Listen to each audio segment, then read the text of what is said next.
ছদ্মবেশে চট্টগ্রাম মেডিকেলের জরুরি বিভাগের সামনে অ্যাম্বুলেন্স ভাড়া করতে গেলে হাজির টিয়া রঙের টি-শার্ট পরা এক দালাল সহ কয়েকজন জানান বাইরে থেকে আসা এই অ্যাম্বুলেন্স ভাড়া করা যাবে না। পরে ক্যামেরা দেখেই পালিয়ে যায় সে, দেন হুমকিও।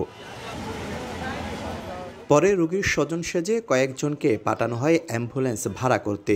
চালকরা জানান সমিতিতে গিয়ে আগেই দিতে হবে সিরিয়াল। নানা জেলা উপজেলা থেকে আসা চালকরা জানান হাসপাতাল কেন্দ্রিক সিন্ডিকেটের কারণে রোগী বহন করতে পারেন না তারা, ফলে সমিতির হাতে জিম্মি মরদেহের স্বজন ও রোগীরা। বাইরে টুল আছে, এগুলো টুলে যা করবে তা করবে। এটা আপনারা সংবাদ করেও লাভ নাই, সংবাদ করেও লাভ নাই। আমি রোগী নিতে পারবেন না, এবার গন্তব্য অ্যাম্বুলেন্স সমিতির অফিসে।